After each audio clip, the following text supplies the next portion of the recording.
heure de course à pied avec une amie, 2 fois par semaine. À chaque fois, Sylvie utilise la géolocalisation pour enregistrer son parcours et les performances qui vont avec.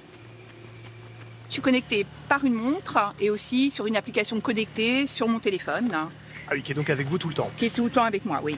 Et j'ai pas de raison de plus de craindre cette connexion pour la course à pied qui me permet de voir un petit peu les performances, de voir un petit peu où j'en suis. Le problème, c'est que beaucoup de ces géolocalisations peuvent être publiques pour tout le monde si vous avez paramétré en fonction.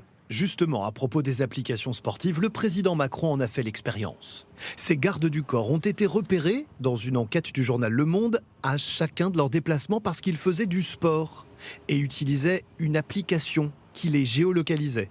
Ici, en train de courir 45 minutes autour du palais de l'Élysée. Quelques années plus tôt, au Mali, même faille sécuritaire avec des soldats en pleine opération repérés là encore grâce à une application sportive. Sans aller jusqu'au terrain de guerre, garder sa géolocalisation active, c'est la meilleure manière d'aider de potentiels cambrioleurs à agir quand justement nous ne sommes pas à la maison. Une quantité incroyable d'applications peuvent, en fonction des réglages, se transformer en outils de renseignement. Location de scooters, de voitures en libre service ou encore commande de taxi, de l'or en barre pour toutes sortes d'observateurs pas toujours bien intentionnés. De plus en plus de malfaiteurs utilisent donc la géolocalisation pour agir. On a rendez-vous avec une avocate qui va nous en dire plus. Dans ce cabinet, on alerte sur les cambriolages de plus en plus réalisés grâce à la géolocalisation. On alerte aussi sur des agressions, des règlements de compte rendus eux aussi possibles par le même procédé. Lorsque on géolocalise quelqu'un, on peut tout savoir de lui, on peut savoir connaître sa religion, connaître ses éventuels problèmes de santé, on peut même connaître son métier. La géolocalisation, ça va un peu plus loin qu'une donnée personnelle classique. C'est, à mon sens, une donnée qui devrait être considérée comme une donnée sensible. Justement, si les données de géolocalisation étaient jugées sensibles, elles seraient beaucoup mieux encadrées par les géants d'Internet. Mais puisque pour l'heure ce n'est pas le cas, autant redoubler de prudence. Notamment avec les applications de sites de rencontres. En théorie, impossible de vous géolocaliser avec précision pour votre propre sécurité. En théorie seulement. Notre enquête nous amène au nord-ouest de la Belgique où un étudiant-chercheur a réussi à prouver qu'une demi-douzaine d'applications de rencontres, parmi les plus connues au monde, étaient non sécurisées. Une faille, et l'on pouvait en quelques minutes trouver la position exacte d'un utilisateur. On a réussi à exfiltrer les données de localisation avec énormément de détails.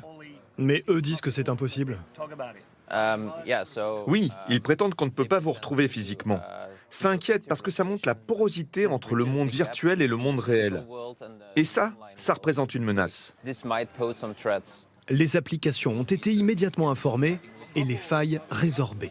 Une précaution fondamentale, parce qu'actuellement, les actes de malveillance à partir de géolocalisation explosent. Chez l'opérateur Orange, il existe même un centre de cyberdéfense. Il analyse toutes les attaques ciblant notamment les ordinateurs et smartphones, comme celui-ci, placé dans un caisson hermétique ultra sophistiqué. En quelques secondes, sont aspirés des dizaines de virus et de failles, comme de la géolocalisation intempestive. Pour améliorer l'efficacité de leur attaque, ils vont savoir le maximum d'informations sur vous. Voilà. Donc ils n'hésitent pas à pister.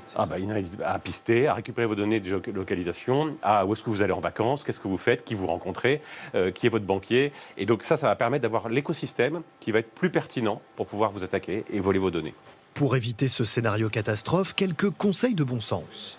Sur certaines applis, vous pouvez désactiver l'affichage de la distance et la zone de confidentialité.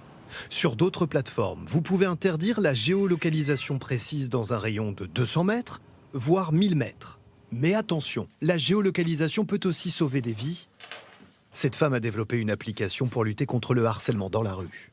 Je vais rentrer une destination. Donc là, mon trajet se dessine. Mes proches ont aussi accès à mon trajet via leur téléphone. Cette application permet donc de venir en aide à tout moment à une personne parce qu'on connaît son trajet. Et pour éviter tout détournement, on a construit toute notre application en faisant attention à ce que l'on ne stocke pas la géolocalisation de nos utilisateurs et nos utilisatrices. Pour que ce ne soit pas volé. Pour que ce ne soit pas volé, pour qu'il n'y ait pas des personnes mal intentionnées qui pourraient venir potentiellement récupérer ces données-là, potentiellement aller agresser des utilisatrices de l'application. encadrer la géolocalisation, en 2024, enjeu majeur de sécurité.